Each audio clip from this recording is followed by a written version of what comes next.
I'm Captain Logan. And I'm Eric. And it's time once again for some Batmania, and I'm very excited because today we're reviewing what I think is one of the best animated Batman movies of all time, and I'm not just saying that. It's Batman Return of the Caped Crusaders.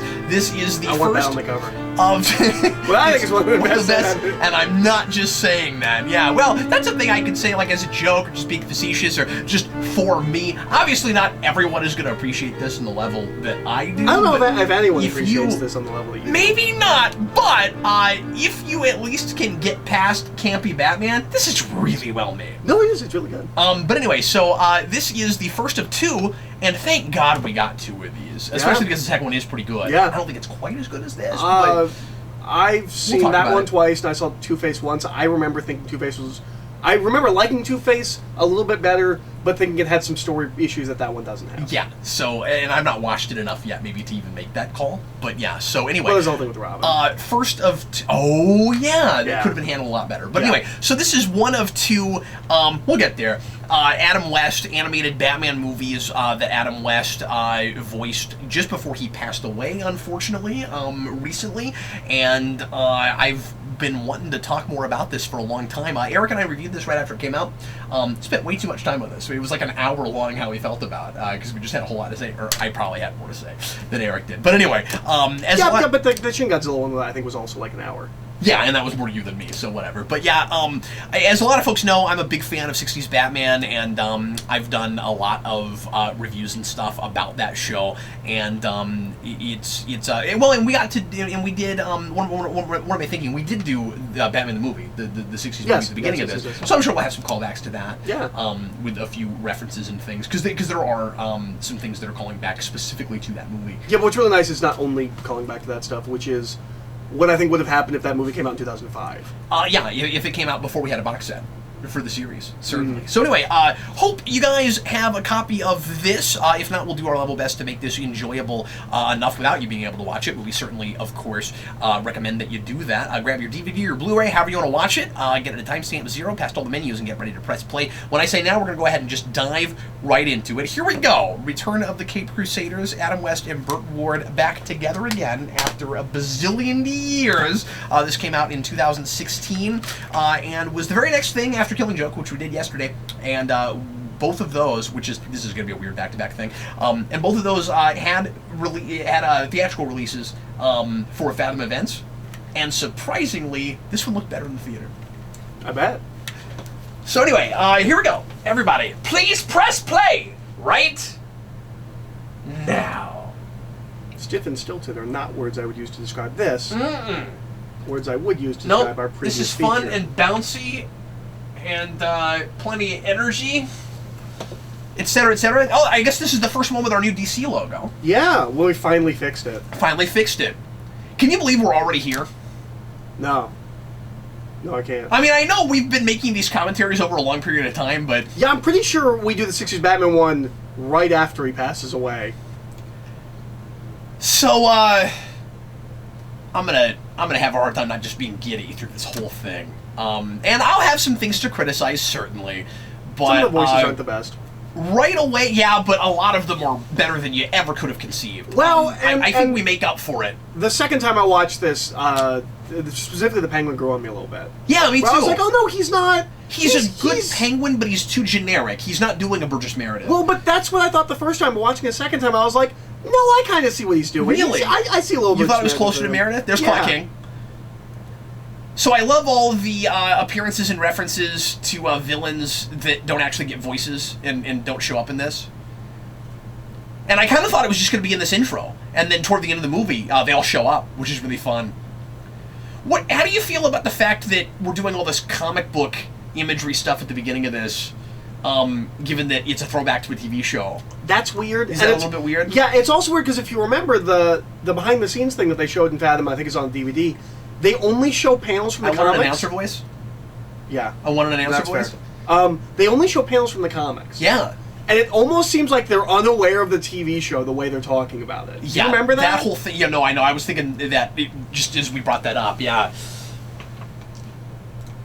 And it's weird how well this movie understands that show. Mm-hmm. given that those actors either for whatever reason weren't talking about it, or some of them don't realize what this is, but then how are they doing voices that are so close to that show? Like, they had to have known what they were making. They had to have all gotten it. Yeah. I don't get it. So, obviously, Adam West sounds 80, trying really hard not to sound 80. In some places it works better than others, but, I mean, I'll give it to him because I want to get to hear him get to play this again. Well, and also, for me, I've heard him do voice work for the past 10 years. I'm not a huge Family Guy fan, but he's always funny when he's on Family Guy, and he's the. I don't know if you know that. He's the mayor. I'm aware of that. He's the mayor of the town. I'm aware of that. So you're just accustomed to what he sounds like. Yeah. So I'm just used to what he sounds like now. Sure. And he's in a bunch of cartoons. He was in. No, I know that. But still, like, as Batman, I mean. Yeah, but it's just what he sounds like to me now, and I'm sure, but it's not what Batman sounds like. You know what I mean? Like he's still playing a 35-year-old guy. No, that's fair. But I'm probably more familiar with what he sounds like now than I am with what he sounds like then, because for me, it's mostly just the movie. But what I was going to say is, Burt Ward sounds fine.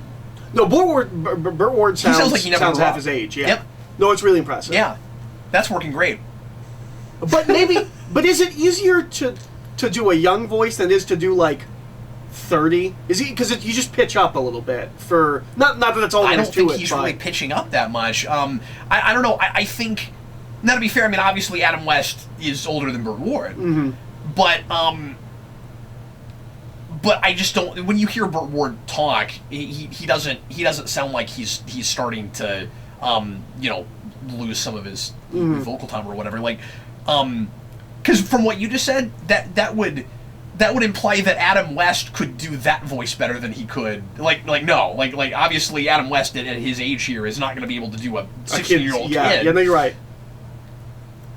But there's also a charm to it, just because, like, we're all aware of what this is, and we're not taking it, obviously we're not taking it very seriously.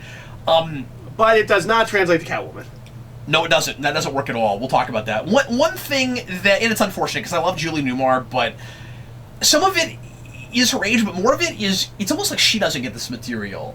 Or, like, not the material, but, like, she doesn't know how to do voiceover. She's almost playing it more like she's a guest on Scooby-Doo.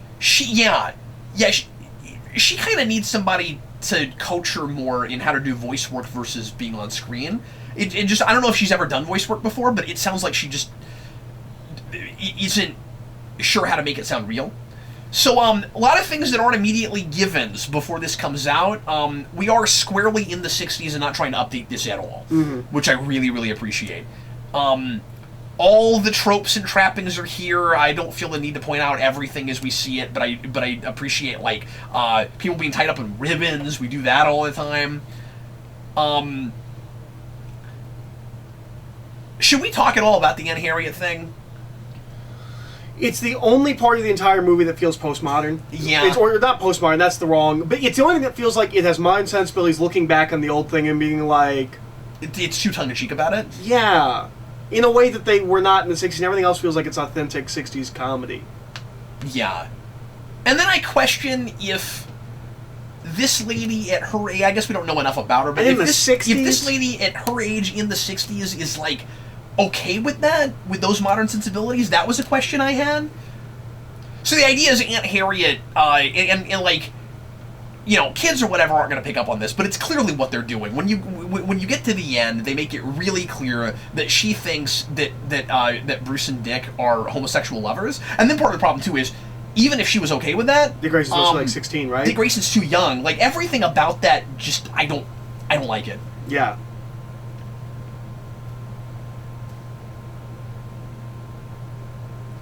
It just seems like the wrong choice for this material. Yeah. Well, it's also... Like, so much of this is authentic, kind of like... His pole should be bigger than Dick's pole, and it's not. I don't like that. It's authentic... This whole scene is wonderful. 66 Batman humor. Yes. Yes, that's true. And that feels like what everyone who got a cartoon show for adults did in the 90s and 2000s with Batman and Robin. Yeah. Yeah, that's the big thing I don't like about it. It's almost too obvious a joke. It's too obvious, yeah. And I don't think it's authentic to the material. So, one of the big things this movie does that the 60s Batman comics do, that Batman 66 the comic does, and you can tell that artistically this is based on that really hard, which is great. Like they obviously looked at that material and got it and liked it. It's taking the 60s Batman TV show and doing it without that kind of budget. It's trying to make it look like a big movie budget instead of a TV show budget. And what they said with the comic, you always remember this and I don't. Who's the guy who started that comic? Who was writing that? Jeff Parker. Thank you. Jeff Parker, when he starts that comic, says, I'm gonna do things that you could do maybe with a big movie budget in the 60s. So I'm still gonna think about it in those terms and limit myself to some degree. I'm not gonna go crazy. This kind of does that too. Although, I mean, you need a massive budget to be able to do like the Bat Rocket and go to space and all of that stuff. But I love how big this allows itself to go, and with that massive absurdity, while still feeling like that show. But I have one criticism of it. But do you mind how big like the cave is and how far they drop and all of that? I think that's awesome. No, that all works. The one complaint I have, and you said this is how they do it in the comics, and I don't like it. Sure. I don't like that Gotham City is standard Batman City. No, I don't like that either. It should be California. It's California. Yeah, it doesn't look like that city. And California is a city. It's just not. But that's not bad because they're acting like Los Angeles is. That's not bad because they're acting like they have too much of a budget. That's bad because they're not using the locale. They're thinking about Batman before thinking about 60s Batman, and it just. Or is the point you're making that if we made like a really big budget Batman movie in the 60s, forgetting the actual movie they made, they wouldn't use California. They'd go somewhere bigger, and so this show wouldn't. I don't think. No, I don't know that it would either. I think that's part of why it's part of what's funny about it is he's running around a tropical location. Yeah, it's Batman in California. Yeah, wearing that, which is gonna be really hot. No, that's part of what's funny about it. It's great. It takes that element away from me, but I don't know. It treats it more like a traditional Batman thing, and Batman 66 in its own way, or is kind of in its own way, like it's its own thing. Gordon's voice is pretty generic.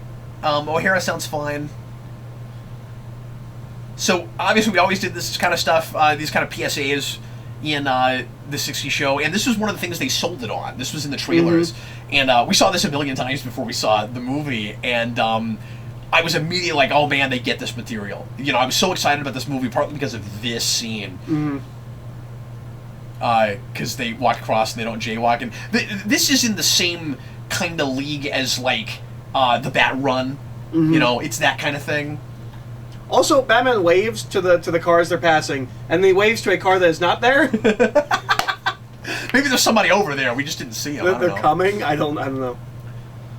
So the duplicating ray is a lot like the ray in the 60s Batman movie that reduces your molecules down. Yes. And they made it look a lot like it also. And of course, we're dealing with one of those guns while we have this foursome. And I think they use this villain. Just every time she talks, it doesn't work. But I think they use this foursome to kind of throw us off to how crazy this movie's going to get, and how much fun they're going to have with the history of Batman, because the whole thing feels like a 60s Batman episode, and like I said, it is the 60s, but then it's also commenting on all the Batman that happens after it without turning it into something else. And that's just wonderful. I mean, I guess you could make the argument that 60s Batman would have never gotten as violent as this allows itself to get, but it's still enough within the trappings that that you buy it. No, it's not something that they would have made. Sure. But sensibility-wise, it's not out of their realm where we take Batman. Yeah. Yeah, so it's like, it's acknowledging, it's an update, I guess, in the right way. Yeah. Yeah, it's just so self-aware. It's like perfectly gets what this was and where we are now. And I never would have expected that we'd get. Real quick, can I comment about that? So those thugs, those Riddler thugs, are wearing the crossword puzzle T-shirts that are have I told you about this? That are the thugs from the second Riddler, the other guy who played him. I'm pretty sure Gorshin never had those. Interesting. But I wish we got to see Riddler's hideout from that episode with Gorshin, or with the Gorshin like character because he's awesome. And by the way, Gorshin's Riddler in this is once again being voiced by Wally Wingert, who did the Riddler in the Arkham games, and he's doing an entirely different Riddler because he's doing Gorshin's Riddler, and he and Gorshin were good friends. He must have lobbied to get to be in this movie. Probably. Or they just knew when they asked him. That's also possible, yeah. He maybe has a good relationship with somebody else. Or maybe Adam West asked him, because of course he and Adam West were good friends too. It's just so weird. I don't want to hear my grandma seducing somebody. Well, and like I don't think she, like, I get that, but I don't think all of it is age. It doesn't even sound like she's trying to do the same character. Yeah. She's not going back to that material and reminding herself what she did back then. This is awesome.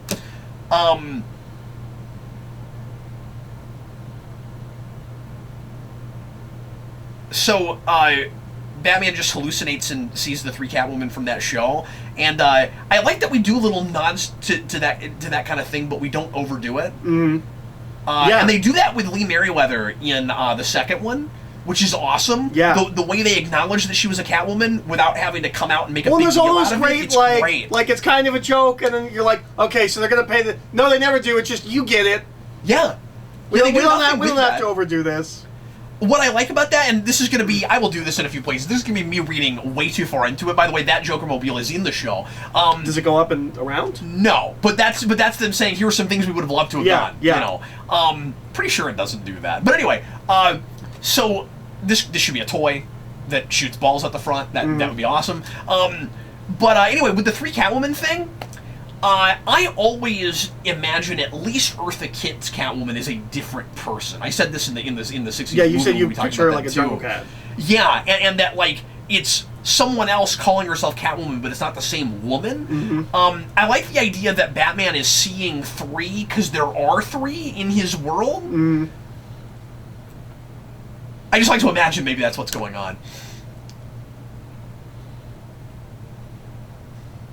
Does that make sense? That you could copy a pothole and replicate potholes? Into the ground. That's hilarious.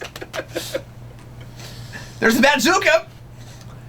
We play with a lot of the tech. I wanted to mention something from the Batcave. Even though we're not there anymore. We changed the atomic pile and we make an atomic something else. I can't remember what it is. I don't know why we felt the need to do that, but it's like, I guess the idea is supposed to be like some time has passed and he's updated his tech. I don't really know why we did that. It's not more futuristic or anything, you know what I mean? Well, I mean, he does have a rocket ship. And we've got the dinosaur. We got the dinosaur, yeah. But they do that in the comics. Oh, okay. Do we get a story where he gets the dinosaur? I'm pretty sure we do it with the coin. I'm pretty sure that's part of the Two-Face story, although I could be wrong. But with the, well, and I guess do we do that in the movie? I can't remember if we. Remember there's a giant coin. We're like, that's how they're gonna do it, and then they never. Then it wasn't. Yeah. Right, but wasn't it a different kind of coin? Wasn't that the whole thing? I forget now. I think so. I can't remember. Well, what's weird about the giant coin in the Batcave is everyone assumes that that's from a Two-Face case. But it's a penny, and it comes from like a 40s comic with the Penny Plunderer. So it has nothing to do with Two-Face. It's nothing to do with Two-Face, but everyone assumes it does because it's a giant coin. And we do stories all the time where the origin is a Two-Face thing. Yep. Including animated series. Yep. Because we did that with Almost Got Him. Yeah. That's that story. The frozen dinner thing is great. Yes. It's so funny. Delicious ham. They get the signage. They do a lot of really fun stuff. Oh, yeah. We kept pointing that out in the theater. We were like, oh, look at that sign. Look at that sign. Yeah, it's great. And the second one has that too, I believe. We'll talk about this when we get to the Lego Batman movie, which we're going to do here pretty soon. But is that the next one? I think that's actually the very next one. It is the next one. Yeah. But this movie did some stuff that movie does before it, and it's a little bit of a shame for that movie because I'd already seen it. Well, I think for me personally, Lego Batman's hurt a lot by this movie. Yeah. I think this movie does a lot of the stuff it does a lot better than it. And maybe it's just because I saw it first. Yeah. But I think this does... I think it does a lot of stuff at least just as well, but a lot of people wouldn't have seen this. Mm-hmm. And would never realize that. But for me, it was kind of like, I just saw this, and like it was just as good, if not better. Yeah. It's so interesting. And even some of the ways that it's using this comedy to comment about Batman's history and the different kinds of Batman and Batman as like almost a villain, or like the ways he could become like totalitarian because he wants control and all of that. Both of these movies do all of that. And also, you like a Batman a lot more than I do. I mean, I like that movie, but not as much as you do. Sure, yeah. Well, the thing it has that this doesn't is it also does a lot of Nolan parody, which really got me. Well, that was great. Not to devolve into Lego Batman. Yeah, we'll talk about it. But it actually had 2 bars for me, and it was this movie and Lego Movie. Yeah. And I'm like... It doesn't quite meet Lego Movie. It doesn't... That's still a better story than that. I don't know if it meets this movie for me, personally. That's amazing. Wow. But that's such a testament to this. No, absolutely. So, one thing that... And I don't think the second one does it either. Maybe it does, and I'm forgetting. This movie never has anybody come out of a window. And that's a missed opportunity. It is a missed opportunity. Having said that, and maybe just the absurdity of this material, you wouldn't care, but who would be in this building? You know what I mean? Like, there wouldn't be... Because usually it's like an apartment or something, or somebody working in an office building. Like, this is an old, like, frozen food warehouse. There wouldn't be anybody in it, and that's probably why they didn't do it. Surely they thought of it. There had to have been a meeting where somebody said, should we have someone come out a window? Because they have all the tropes, and they have deep pull tropes. They have tiny things that you have to know that show to really appreciate. Well, and then the question would be, who do you get? Do you get a star from back then? Do you get someone mimicking a star from back then? Do you do someone now? Who do you do? I think you can almost get away with like a cartoon character from the time, like a Shaggy or something. Yeah, maybe. But maybe. I would rather it be a celebrity. It would have been fun if in Two-Face Shatner popped out. Yeah, or Harvey Dent before he's Two-Face, or maybe he's not Two-Face yet in this by now. Or I guess he would be. No, he would be, wouldn't he? Yeah. Yes. No, there actually is kind of a timeline. I mean, like you can put that together with this. It's really great how, again, absurd and campy this is, but how smart it is, all at the same time. Was it always famous people, or was it sometimes characters? The only character I can think of, they did it with Green Hornet and Kato before they made it on the show. Oh, okay. Pretty sure that happened. Okay. It's been a while, folks, but I'm pretty sure I'm right about that. So she doesn't get that she's in a comedy. She thinks she's in a cartoon. Right. I see what you're saying. You're saying she doesn't get that she's in a comedy that's as much for the adults in the audience. Because that's one of the things that's wonderful about this movie is they're taking into consideration older folks that grew up with this show. It's made for those people, but given that it's 66 material, it's not inappropriate for children either. No, of course. Yeah. But it's made as much for us as it is for kids. I think it's made more.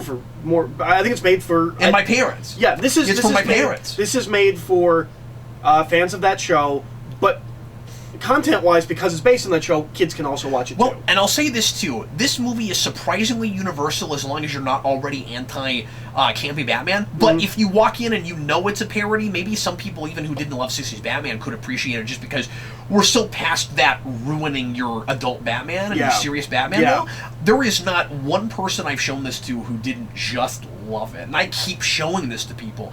We've had a party or two now where we've shown this, and we watched Two-Face with some folks that that I invite to movie watching parties, and anyway, people who have never seen the show like this movie.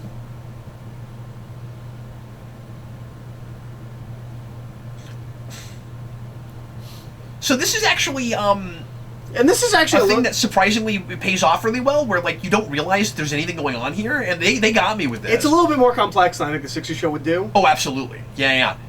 But it's I'll go this far.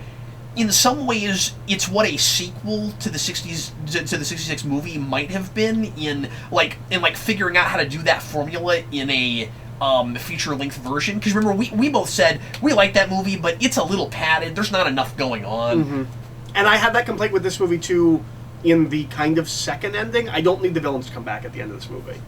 I think it just goes on a little long. Yeah, but I think you can resolve because we have the Batman fight with all the villains. Yeah. And then they go, oh, but the villains are still running around. We have to go. We don't need that. I don't think. I think that's where I'm starting to not check out, but like, all right, well, you can wrap your movie. I didn't have now. that as much the first time, just because. I mean, well, yes. how can I be objective yes, about this absolutely, material? Absolutely. But again, it's not like I'm not critical of this. There's some issues I have with it, but overall, it's just delightful. So, sorry, go, no, you go ahead. No, I'm just gonna do a thought experiment thing. So you, if you have anything to say. Real quick, the Cesar Romero sound-alike is real close. He's surprisingly good. Yes. And again, obviously, Riddler knows what he's doing. Wingert knows what he's doing with Riddler. I would have never thought to try to have him try to do a Gorshin, but he's so good at modulating, and he does sound-alikes.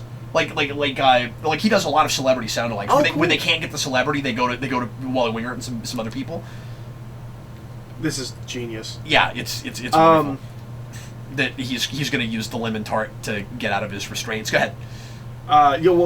There's a couple of voice actors that are like that, where if like you talk to them, they're like, yeah, like I was this celebrity in this thing that you think this celebrity was in. And you just can't even see it. And you're like, how did you do that voice? The guy who does Obi-Wan and Clone Wars is like that. Yeah. And I've heard, so in the show Arrested Development, it's narrated by Ron Howard.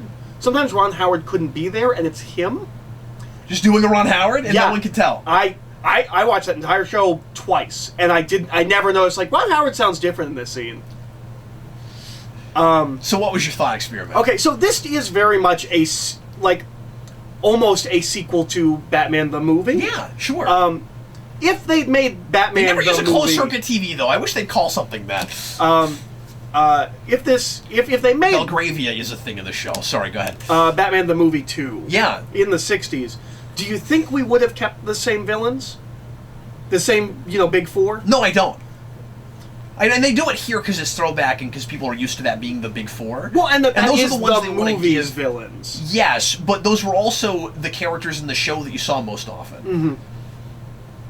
Like, if that show had not made a movie until after the third season, that still probably would have been the four. But them doing a sequel, I don't know that they would have wanted to go back to the same villains. Well, and it's also, I think we might have talked about this when we did Returns, but like that. Egghead would have been in a sequel more than likely, just because Vincent Price was in so many episodes.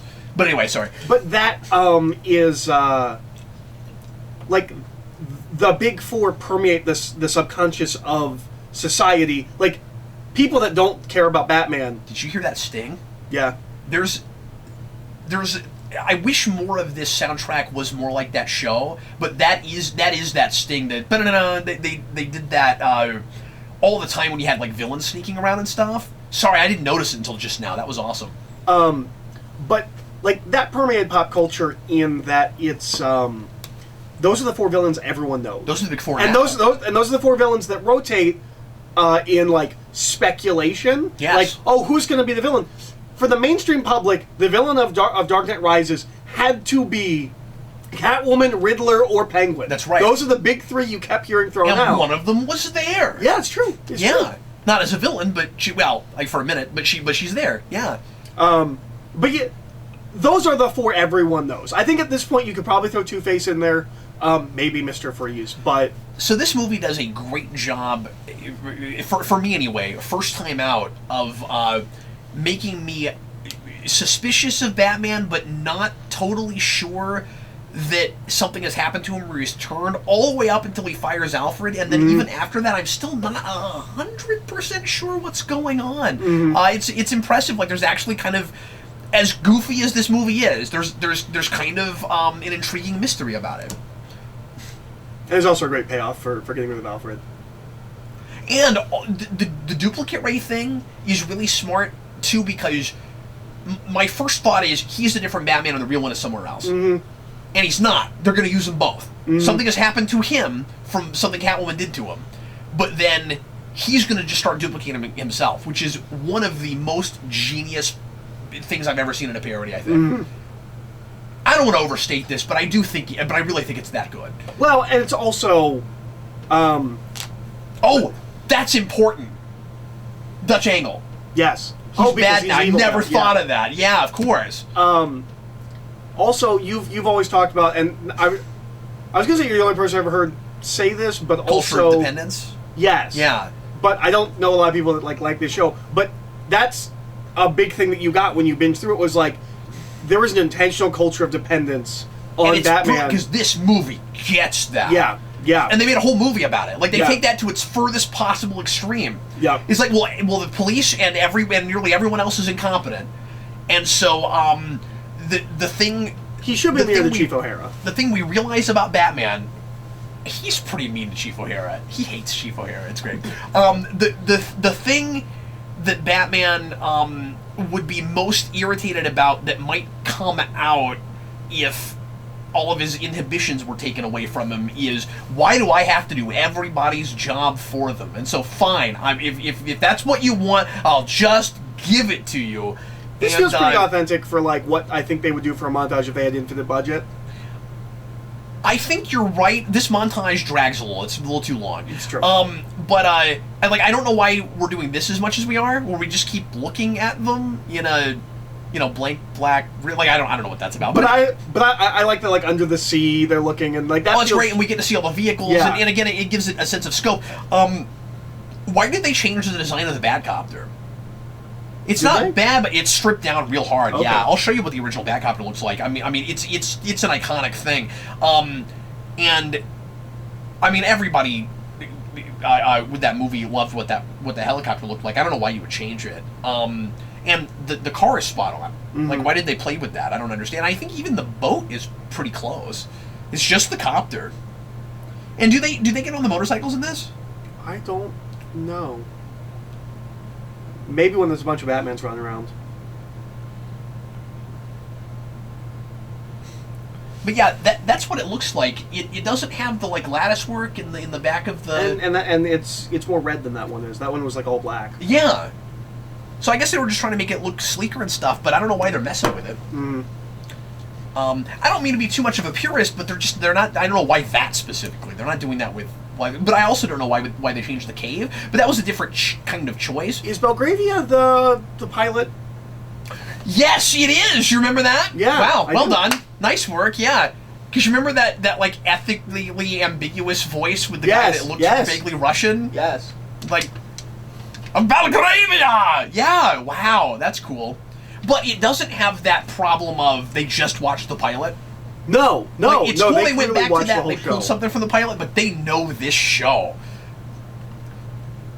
And they go to the warden, who's a recurring character in the show. He's in this. The mayor is in. The Mayor Lindsay is in this. The big thing that you don't get in either of these movies. That's really animated series. It is. The, it is. The look of that.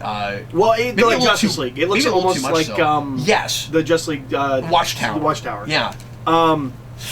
I love this so much. There's another thing Lego Movie does, and they get there first. Yep. This gets to a bat rocket before Lego Batman does. The top of it with the thing that's on the with the globe that's on the top of the Batmobile. That's awesome. Sorry. And it's got the lever on the top.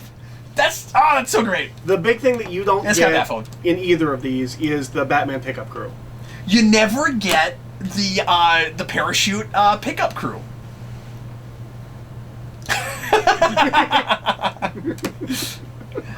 Let me just reiterate. Stop judging us. Let me just reiterate the animation through this looks great. No, and it looked theater worthy when we saw it in theaters. It was a treat to get to see it like that. Yeah, no, absolutely. I recommend if anyone owns a theater to put this movie on in your theater. I would, and I've heard people say this, I would agree with this. It's honestly maybe a little overproduced. You think so? A little bit, in places where I'm just like, I feel like you're working a little too hard. I don't know. See, for me, all I can see is, well, this is so much better than DC direct-to-video animated There's line. never Vaseline on the lens. Yeah. I'll give him that. This music cue is great. See, if this was the actual show or that movie, that would be stock footage. That would be some rocket that NASA shot up. And they don't do anything like that, where like they intentionally like trying to make it look dumbed down. Yeah. Yeah, but you can't if you're going to make this stuff.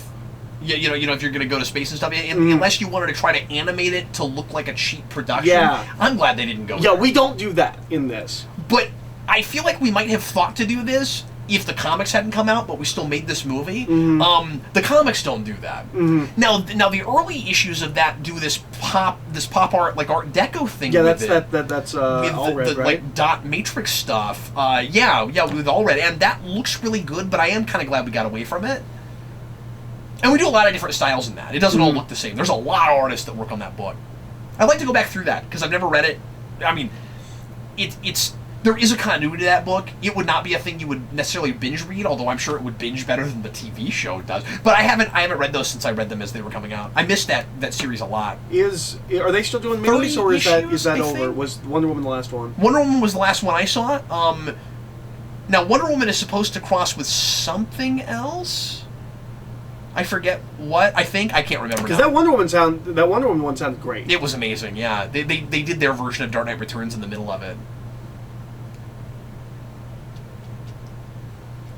Yeah, it's great. The 60s show grows up into the 70s and deals with a lot of the social issues that were going on in the 70s, where it's like, we were innocent and naive, and then stuff went down, and then the 70s happened, and Batman has to deal with how things are not as black and white as they were during the 60s. But it doesn't become too gritty and not that show anymore either. Mm-hmm. It's just gritty enough that you buy it. This is hilarious. Yeah.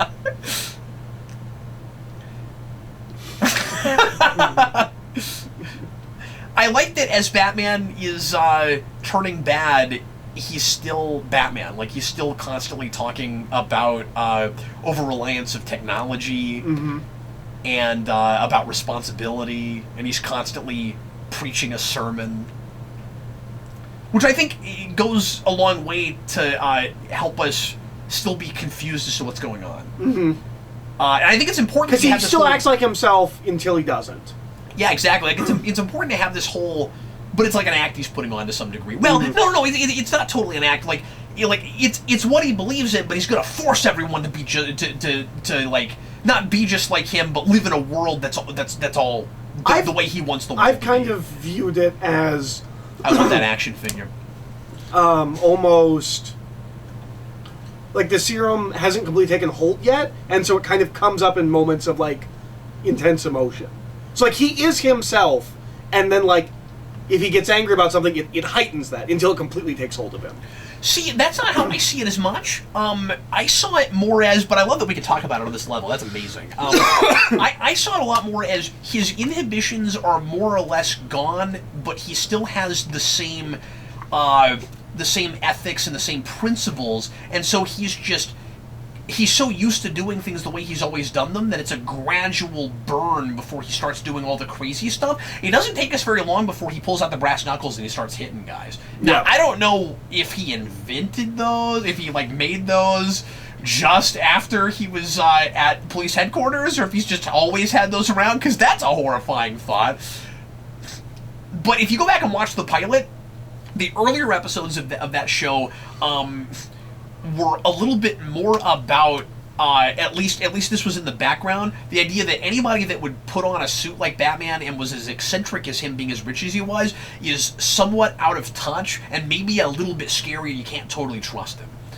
And this leans into that hard.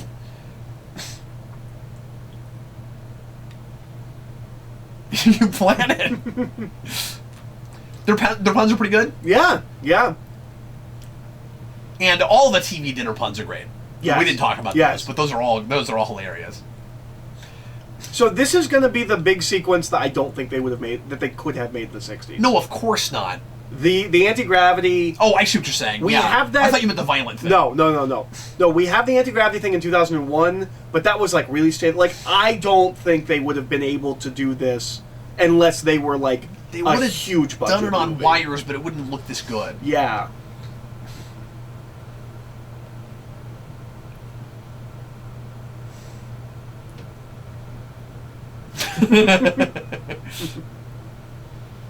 That's the airlock chamber. See, I don't think Batman would have even thought to do this until this moment. And then as it moves on, it just keeps degenerating where he's like the world isn't what I want it to be, and I have the power to make it what I want to be. So it's like if this happened to Superman, you know, where he would use his powers, Batman's using his influence and his gadgets. See, whereas I kind of view it as, like, this is kind of the moment where he snaps, and, like, that's where it psychologically takes complete hold of him. Yeah, maybe so. Whereas before it was coming out in spurts. I mean, it's not... I think those are both decently fine reads, don't you? Yeah. So yeah, these... I still say he's not doing a Burgess Meredith. It's a fine Penguin voice, but he's not attempting a Meredith at all. Do you remember when we saw this in the theater, they had the, like, 3 questions, and they just kept showing us these shots? Like, there was, like, 2 shots from this scene where the villains were floating. No, I don't remember that. Yeah, those were the pictures for trivia. It was the weird. 3 of them floating up. Oh, now that you say that, it's flashing back to me. It was It was Catwoman on the blimp at the end, and there was another one, I think. That's right. That's funny. So, like, when we got to this, we were like, well, we knew this image was coming.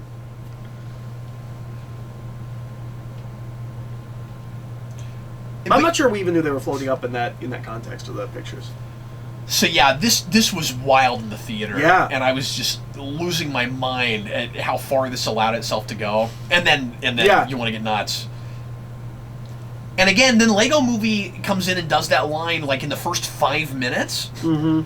And obviously, once you've seen it, it's not going to be as much of a novelty. But especially now that something else has done it, like it doesn't hit me the way it did. Mm-hmm. That's kind of sad. No, but it was so. It was, and then that's great. And then this part. It was a big deal to get to hear Adam West deliver that dialogue in any context. Mm-hmm. The operating table I'm the surgeon line from Dark Knight Returns, because a lot of people, as we've talked about before, really wanted to see Adam West in the 80s play Dark Knight Returns Batman, and they had. Well, you wanted him for the animated film, and I wanted him for the animated film, which I still say would have worked.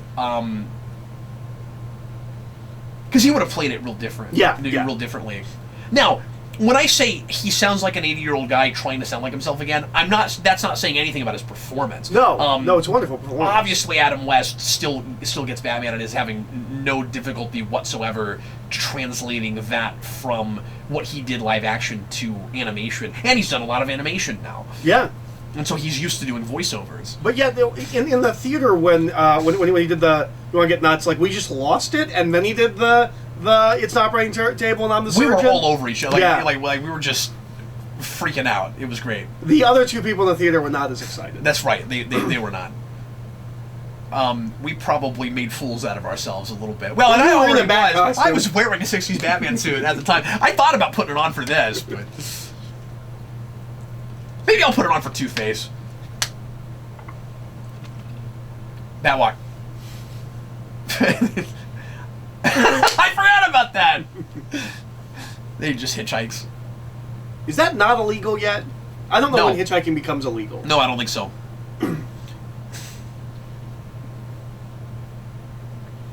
Or if it is, it's never enforced.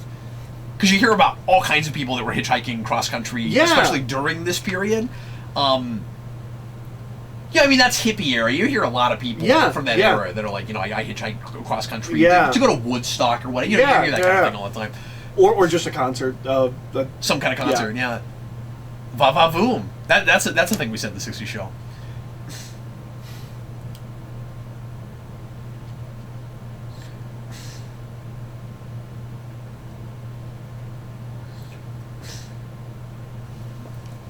Why does he fire her?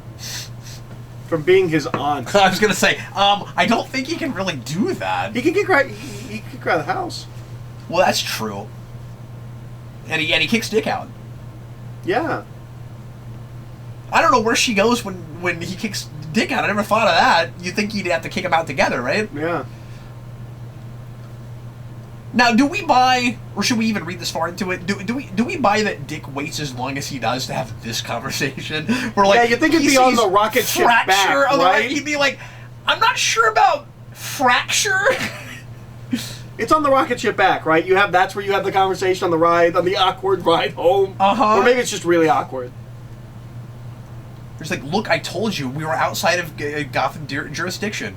So one of the big tropes that this plays into is Alfred in disguise saving the day as a Deus Ex Machina at the end. We will have one of those in this, which was another thing that I was a little bit surprised that they even knew about. Well, and I love the payoff so much, where he's just like, we had an agreement that if he ever fired me, that could only mean that he's turned evil. The anti-antidote. Yes. Yeah.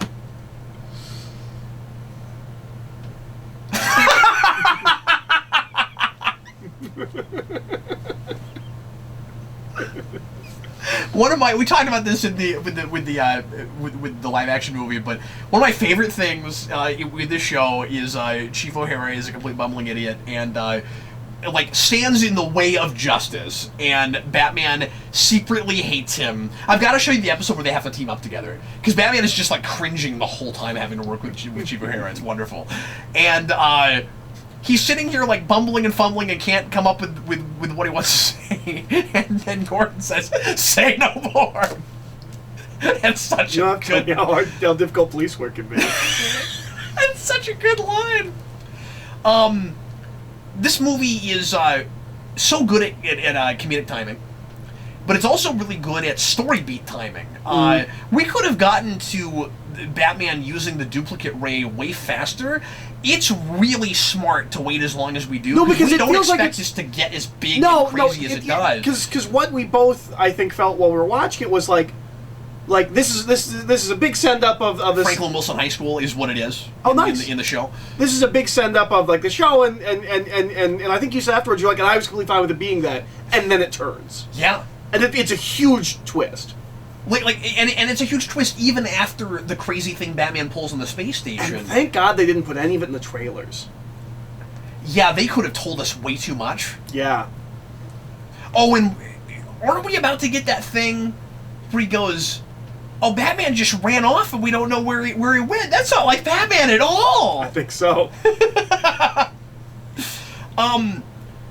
So the first act plot point, I would argue, is Batman's gone so far off the deep end he's hitting criminals with brass knuckles. We have clearly a bad Batman now, and we did it in something as big for this show as going into space, which could have been, because we never did that in the show. I mean, we never did any space trotting or anything, because we couldn't have done it. Right.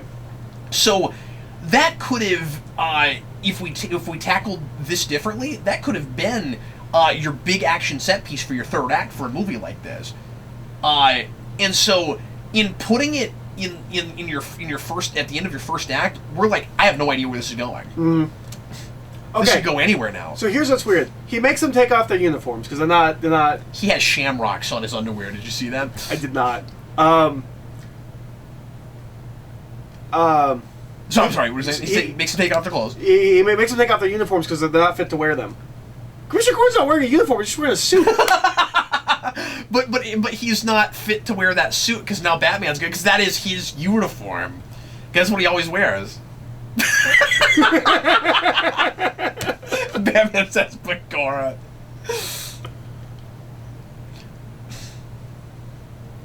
I felt so spoiled by this movie. This does not feel a thing that has any right to exist, right? Because, I mean, think about it from my perspective. For years, we never even knew, as much as I love the show, and kept hoping for a box set, we never knew if we'd get this on DVD. Mm-hmm. Yeah, it seemed like it was never going to happen. We never knew if Adam West would get... It was upside down, did you see that? That's great. Oh, yeah, and they keep doing that. We never knew if Adam West would get to do special features on disc. I wish he'd done commentaries. I really wish we had that.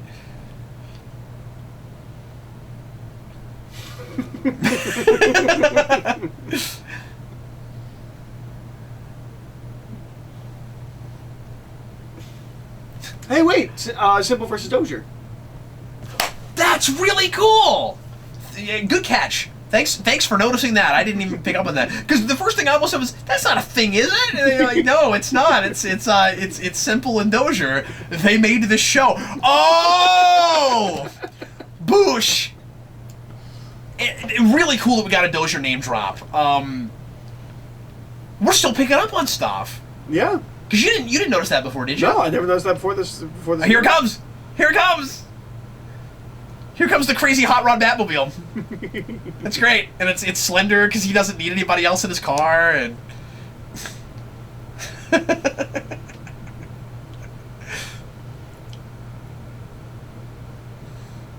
he's so satisfied with himself.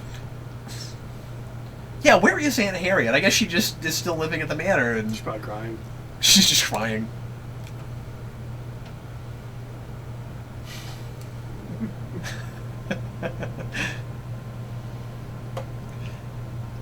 No, I'm wrong. They're doing plenty of stings from that show in the soundtrack. No, I think my complaint, now that I'm thinking about it, was they don't bring back the villain motifs in the soundtrack. You don't have the Joker motif and the Riddler motif. There's so that line that Dick had made me think of this thing. I don't remember what I was watching, but I saw something that had the most on the nose like scene transition line reverse, where someone's talking about someone. They're walking down a dark path, and then it cuts to them, and they're literally walking in a path. And they're like, this path is really dark. It's a Star Wars audio drama. What? Where they're like, I fear Luke is all walking. things. Yeah, it was like, I fear Luke is walking down a dark path, and then it's Luke, and he's like, this path is really dark. Just literally a dark path. Yeah. So, there's no one else who could fall down that trap door who would make as much sense to be in a birdcage as Robin, right? Like, Also, it looks like anybody he can fit through else. those bars. Yes. That seems like a thing we do. Anyone else a would lot. catch their neck on the thing and die. But yeah, it's funny that it's a birdcage because Robin's going to be in this scene.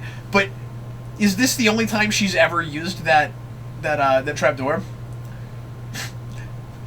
That's great. Yep, that's great. Although that's also weird because that movie comes out in I think it's 72. That's a good point, but I don't know what year it is exactly. It could be early 70s right now. I'm gonna look up because I could be wrong. No, but I feel like it that's 70s couldn't. film. Because like the TV show that Batman keeps watching, the variety show, that could only happen in the mid 60s. That's true. That would not be a 70s show. Not exactly the way it looks anyway.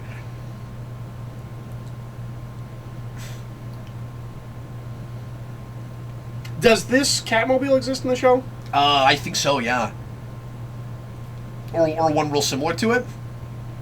Although 65. No, it totally. Okay, cool.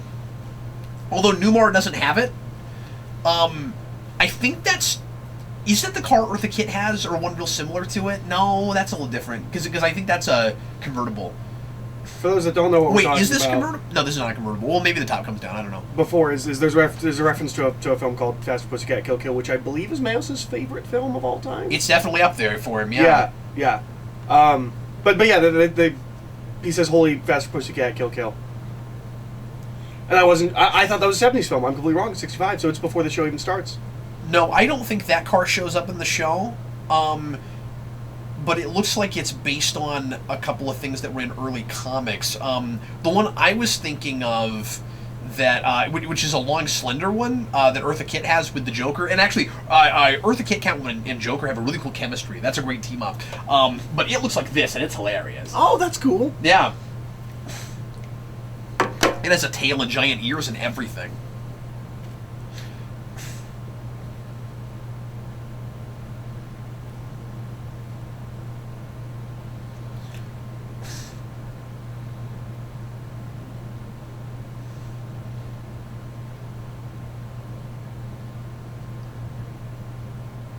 So this is also a thing in the show. Catwoman always wants to kill Robin.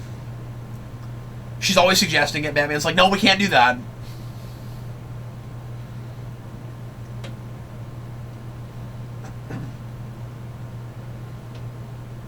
With the level of characterization that we do have, do you buy that she would be against Batman at this point? Or do you think she'd be like, yeah, this is kind of what I always wanted? I feel like any answer I give is going to be reading too much into these characterizations. What I want to say is that she doesn't want And far be it from you to do that. Yeah, because the last person on Earth that would have a reputation for that is me. No, Catwoman wouldn't want Batman, wouldn't want a drug Batman who's not himself. But does she know that that's what's happening at this point? I think she does, right? I can't remember if we've revealed that. Well, she knows something's off about it. She knows that, like, any way you slice it, whatever it is, she knows that this is Batman not being Batman, and she likes him for who he is. She would love to turn him more to a darker side, but under her own power, right? But it is her serum. She's the one that administered. No, I know, but she wants to convince him naturally. You know what I mean? I see what you mean. One of the part of what Catwoman, I think, in that show especially likes about Batman is that he is incorruptible, or seems incorruptible, and would love to be the person who corrupts him. And so it's like this other version of playing hard to get, which she does also, and I think she likes the challenge. Again, that's probably going way too far. So, did they change it for this scene? Was there some reason they thought they couldn't do this with the atomic pile? Yeah, I don't know. Where, like, it just wasn't big enough for them to go down for a really long time into it? I love that he has Crane, though. Yeah, it's great. That's a lot of fun.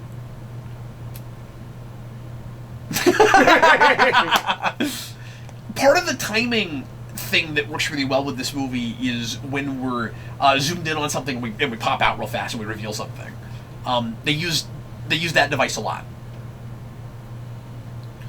which is not a TV show thing, but I think they're using the. I mean, this is adaptation before it's anything, right? Like, this isn't an animated movie that wishes it was that show. It's adapting that show to animation, and so it's using that to its greatest effect. It's unfortunate he doesn't have a commentary on this. Yeah. I was really hoping we would get that. And he and Burt Ward do have a commentary on the 60s movie. I've told you about that frequently before. You've got to watch it. It's one of my favorite commentaries of all time. Because Adam West was great in that at giving you, and Burt Ward too, at giving you a lot of good information and stuff, but he also riffs it too. You know, I mean, and they make up things, and it's always obvious when they're making up stuff, and he's having so much fun with it. Oh, like he makes up facts? Oh, you told me about the one from the helicopter where he says it's somebody... Yes. Yeah, he'll just make up stuff.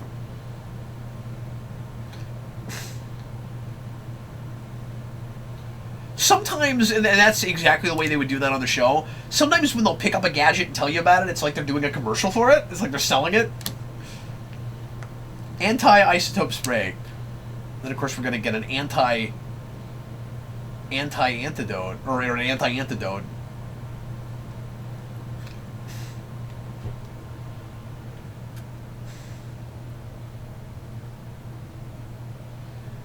So this is a thing that Catwoman does a lot, is disguising herself as different people.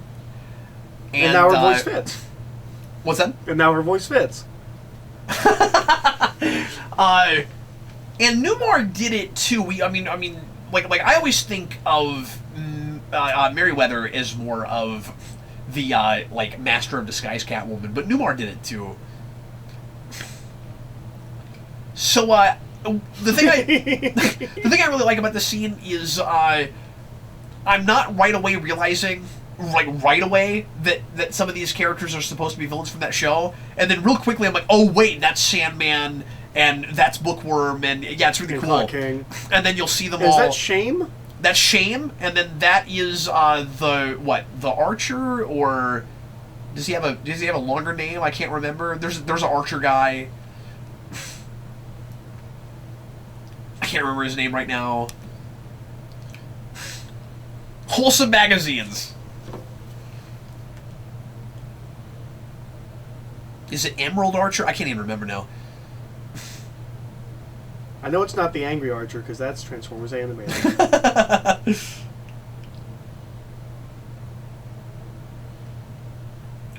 And they didn't do like every single villain.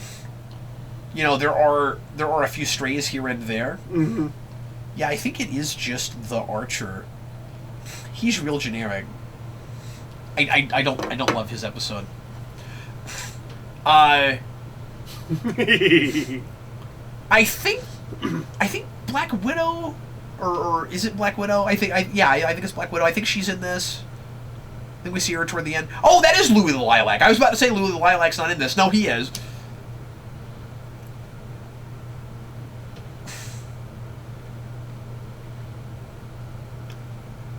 And it's funny because in one of the last episodes, there's King Tut, who I can't believe we actually used in the Two-Face movie. Yeah, it's great. He's great, and the voice is really good. That is... Hey, Two-Face is not in, or not Two-Face, Mr. Freeze is not in, like, a cold space? No, he's not. I don't know how he's getting away with that. But yeah, that is a thing in the 60s show. It is, yeah. That's what I thought. That, except for when he's got a suit. That is, I'm pretty sure... The second Mr. Freeze that is the popular one that everybody knows, and people forget that there were 3 Mr. Freezes. He's the only other villain besides Catwoman that had that many variations, or I guess actors playing him. Mm-hmm. But it was kind of a different take every time. The first one's great. There actually is a really cold, heartless, emotionless Mr. Freeze in that show, and then the second one is the one that says wild.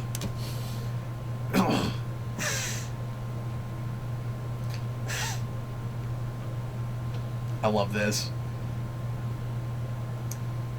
Actually, I just crave attention. And like that is a sense you get every now and again that he's just that eccentric, and that's why he has to brand everything.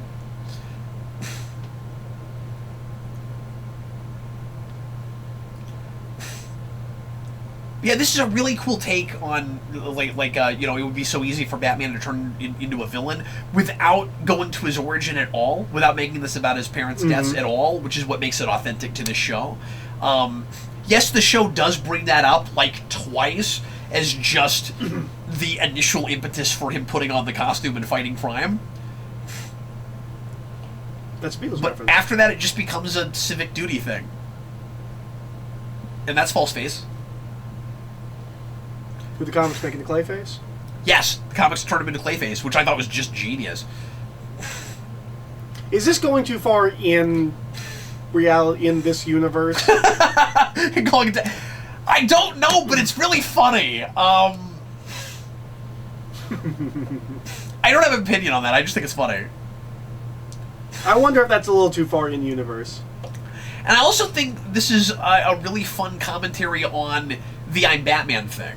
Like, Batman can do everything. And so he takes over everyone, and he does everything better than that. And I also like that we don't really know...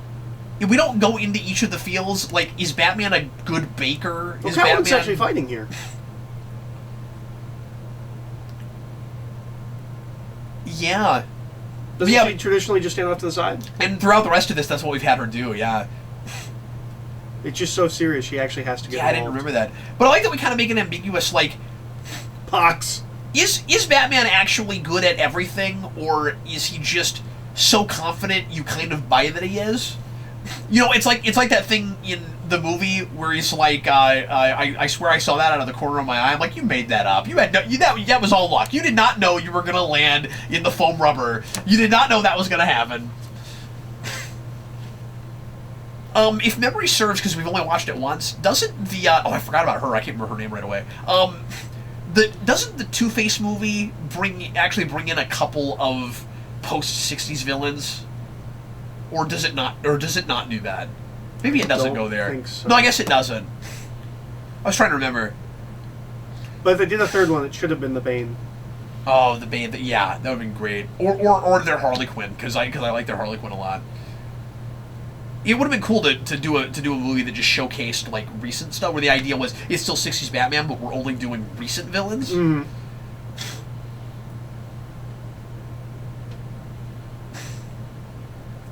And yeah, I'm with you. After the big reveal here, it's going to slow down a little bit, and it's going to kind of degenerate into just a big action scene.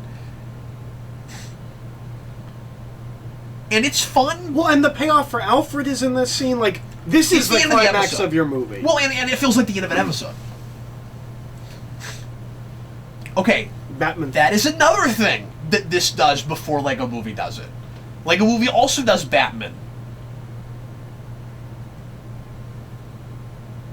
Lego Movie's just not as impressive after this. That's all I'm saying. I know. Lego It's Batman. it's really unfortunate. It doesn't hit this bar, and it doesn't hit the bar of the Lego Movie, which is one of the greatest children's films ever made.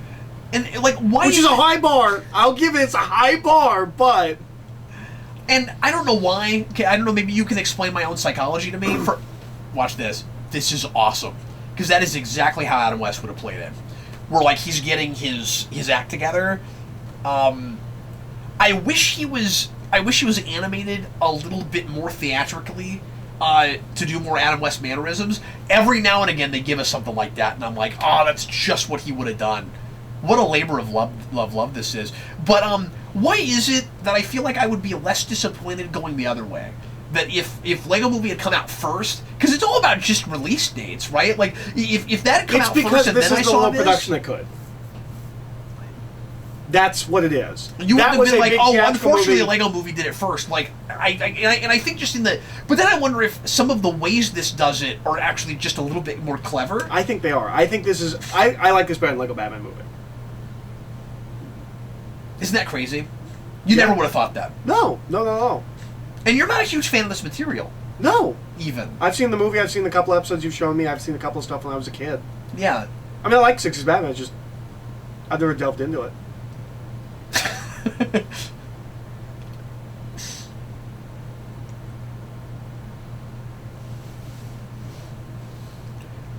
I like that they at least have a nod to that whole thing, where Batman always treats the women differently. Oh, it's more than a nod. No, they just straight up and do it. That's great.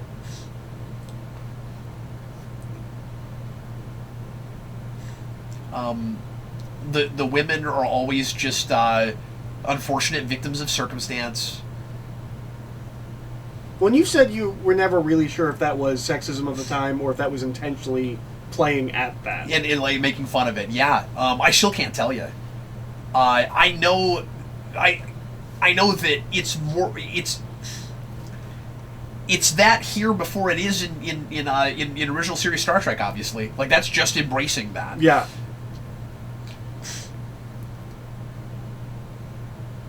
Here, obviously, it is making fun of that, but is it making fun of that from the show, or is it just making fun of that from the time? That just depends on what that show was actually doing with it.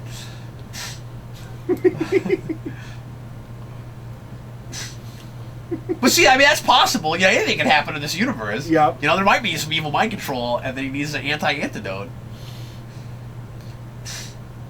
We didn't comment on how funny it is to see Alfred, like, digging through trash cans. Also, the only person that could stop Batman was Batman. Yeah. Everyone fails to stop him. It is his own plan. Yeah, that's right. That's right. So, like, which makes him seem less conceited even when he's evil. Yeah. Yeah, see, like, this should have been where we then go do the final stinger scene and then cut to credits. I guess so, or just take care of, just dispatch the villains a little bit faster. Because I do like the absurdity of this. Or involve the villains in this climax. This climax goes immediately into the final action scene. Yeah. Because you think it's a little bit weird to have your big final climax in a smaller setting than the one at the first act plot point? Or does that not really bother you? That doesn't bother you're me on at top all. of a blimp and stuff. I mean, no, because it's never going to be that big. Yeah. But, like, if this was the climax, I wouldn't have a problem with it just being here on the stage. Like, this is a fine... That's true, I wouldn't have that, yeah. Well, yeah, because, I mean, you fought all the villains. And It is you got all these weird that different they try to go Batmans as big as they go at the end, but they went way bigger earlier. Yeah. They make it too much about the spectacle all of a sudden. And it's never felt like it's about that. That always feels like trappings And there the blip to stuff is serve the beautiful. story. Yeah. Like, it's really pretty. And I can't believe I'm using the phrase "serve the story" with this material, but that's what we've got.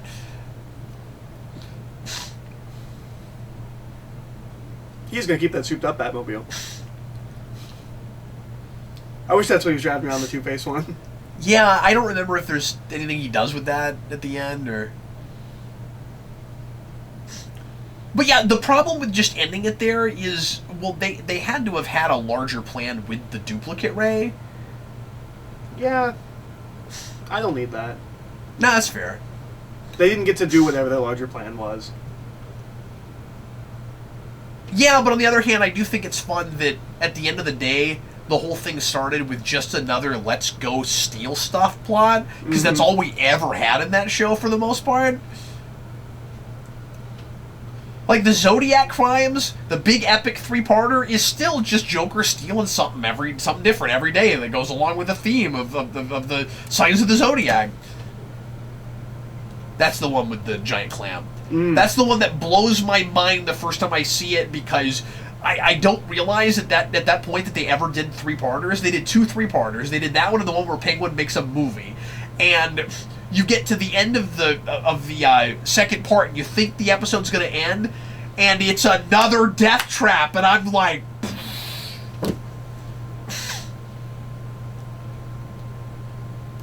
That didn't sound as much like Cesar Romero.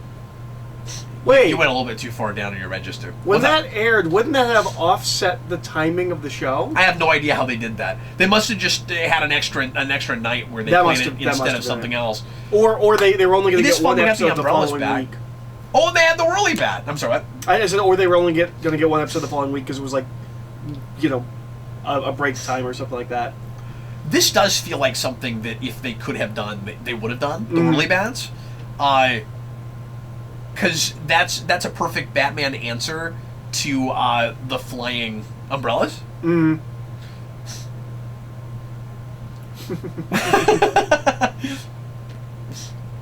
That's pretty good. Quizzical Quipster, that's pretty good. Why didn't you start that way? And I don't know. I feel like we could have done way more obvious nods to the movie, like just stuff people really know. Like we never bring up the shark. We never do the bomb. Like it's really nice that we don't do just the obvious meme type stuff. Yeah. I don't want to say it's subtle, but I think it's more clever to do something like, okay, we're gonna have a blimp, but it's gonna look like a penguin, and the penguin's gonna drive it. Yeah, exactly. It feels like a sequel before a callback, right? Yes.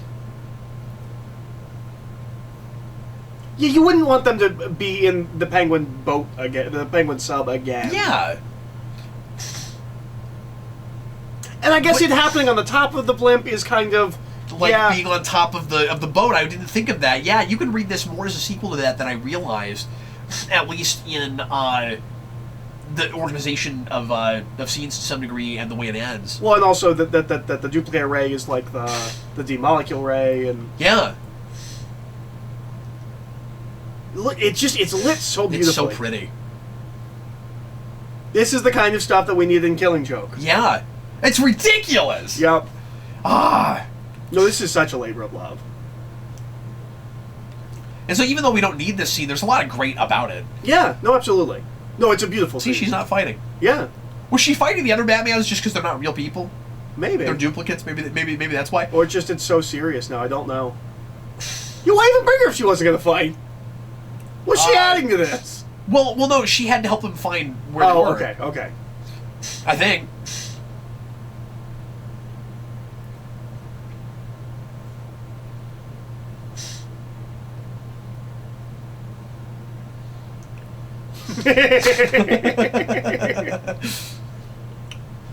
Will you agree with me that that's a gag that's always funny? When it's like a bunch of people are on one person and they're all hitting them? Yeah, it's great. And then, like, they either just knock them all over or they just disappear somehow. Well, it's always funny, even when it's not supposed to be, like in Matrix Reloaded. Yes. Matrix Reloaded is crazy because I swear to God there's a bowling pin sound effect in that scene. Might be wrong, might just be remembering it wrong. Swear to God there's a bowling pin sound effect in that scene. We should do a commentary on that. We've talked about doing the Matrix trilogy. That'd be great.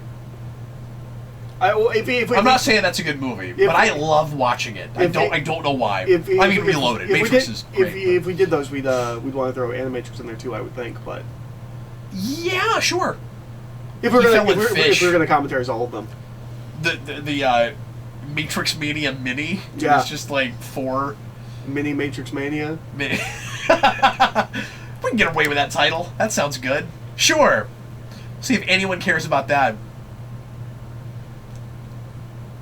Honestly, in this day and age, I don't know who still cares about the Matrix. It's the thing I just don't know. Like I don't know if people still talk about that movie. I think people still think about it. One. Like I still go back to it. But I do think the sequels to. are treated the same way the prequels are. Yeah, they are. And fair enough.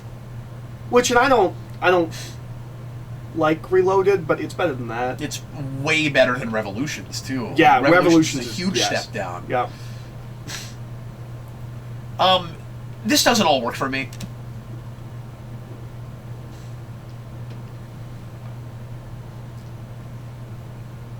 I don't know what it is about that scene. It feels kind of anachronistic to the comedy sensibilities of this material. Would you agree with that? Yeah. Like, 60s Batman isn't as much about visual gags. Mm-hmm. So, like, I get that, we're... Like we've got kind of a bigger looking production because it's animated, so we can do more of that kind of stuff, and so we're enhancing the authentic comedy with the visuals. But to have a whole scene like that where just no one's talking, it doesn't really fit with this. Yeah, that looks amazing.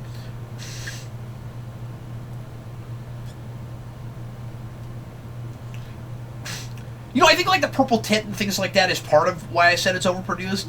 But I love it. I mean, like, I'm just echoing an old thing I've said. I don't even know why that was ever a problem. Like,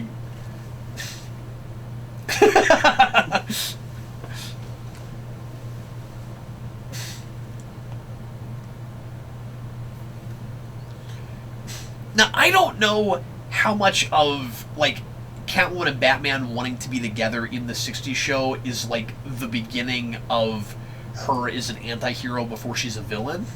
I don't know if that was of course, that's a huge show thing. I'll talk about that in a minute. From issue 1 of Batman, she's treated not anti-hero, but that she's the criminal that he kind of wants to redeem. Sure, yeah, but like I don't know how much before that show we were doing like maybe she could be a hero. I'm not sure. Surely it was in there somewhere. Yeah. But, so Catwoman falling to her doom, but you never see a body, is the thing we do from the beginning. And you watched that with me. I showed you that episode when we did the marathon. And it's really cool that they did that again. And she'll just show back up again with no explanation of what happened to her. We're pretty sure the Two-Face movie happens post this, right? Like the main events of it? Wait, what? The Two-Face movie? It happens like right after this. Right. I'm just mentioning that because she comes back with no explanation, right? Yeah. Oh, she's in prison, isn't she? Isn't that where it opens with her in prison? Batman comes and visits her outside her prison cell. Yeah, that's right. And then there's the costume switch with Mayweather. Mayweather. Yeah, that's what it is. We're just beating this not funny joke with it. So, like a dead horse. The bat signal is weird in the '60s show. I'm not saying that's wrong. We just don't use it much. So in the movie we did, and so this is more appropriate because it's a movie, I guess. But like in the show, you see it in the animated credits, I guess, as a still. Yeah. But we hardly ever use it. Because why would they use it? They have a bat phone. They can just call him. Like why do we ever use it? So I don't know why they're using it there, except just as an iconic Batman thing. Oh, and also this is going to be the thing with both these movies. The last joke isn't funny. Nope. It's a problem with both of them. In this one, it's even worse because it's the same joke we've been playing throughout the movie that isn't funny. Yeah, it's that running joke, and you and I just are not caring for that as a joke. But yeah, it's the same problem as a lot of Patrick Warburton Tick episodes. Yeah. Where some of the best episodes of that show just end on a real weak joke. Yeah, it's true. I'm looking at the guy that voiced Alfred because that name sounds really familiar. Sure. I wasn't even looking at the cast list. It is exactly who I thought it was. I'm gonna double check and make sure there's not like two people with the same name. Okay. But it's gonna blow your mind. If really? If it is in fact.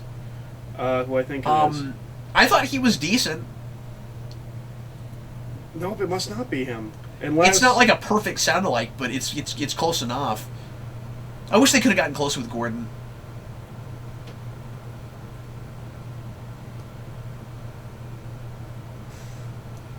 I wish we did a little bit more with these credits instead of just having characters kind of dance around. Yeah, me too. Because, like, it was fun at first, and that just keeps going. Yeah. And I'm like, okay, well, you know, come up with something else to do. It's like, okay, well, if you're going to do that, then just have, like, cool pictures on the screen or just black. Like, but this soundtrack is killer. It's wonderful. Okay, so there must be someone else named Steven Weber. Oh, right. So Steven Weber, as I know him, is the guy who was in The Shining that's also in iZombie. Yeah. And I was like, oh my god, it's that guy? Well, and he's not old enough to voice Alfred. Like, I mean, voice acting. Yeah, but you always see old people voice Alfred. That's true. And that guy clearly was an older voice. But, okay, so we didn't have the bomb actually in the movie, but he's juggling them in the credits here, which I don't mind. Wikipedia lists it as the same person. That's weird. Maybe it is him. I don't know.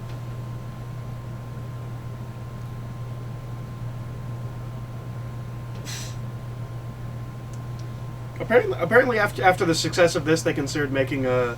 I don't know if it's still on the table, but they've considered making a 70s Wonder Woman with Linda Carter coming back. Did they really? Okay, so you say success of this. I don't know how well this did. Like, I always got the sense that not a lot of people watched this. Especially once Two-Face came out. Yeah. Which Two-Face was like, and we'll people talk don't about even that, know it but came they out at did not handle that right at Nope. all. Nope. The way they released it. It was really unfortunate. But you're right, that was the big reason that I wasn't sure if this movie performed, because Two-Face came out to no fanfare at all. Mm-hmm. And if this was really well liked, you would have thought, or at least well watched. I mean, like I said, everybody seemed to like this a lot. Yeah, everyone saw it. But yeah, the Fathom thing was really unfortunate, where nobody went and saw that in theaters, so they didn't do the same treatment with Two-Face, which I would have really liked to have had. But anyway, well, that was really fun. There's, I'm sure, stuff that I will eventually talk about in a rewind that I didn't get to mention during this, but weird how dense this is, where I just couldn't talk about everything. Yeah. Crazy. But anyway, well, that was a treat once again. It's better every time I see it. It's so good. Anyway, everybody, thanks always for watching. We sure appreciate it. We will see you again tomorrow for a Lego Batman movie. That'll be fun to do back to back. Yeah. And in the meantime, I am Captain Logan. And I'm Eric. See you, folks.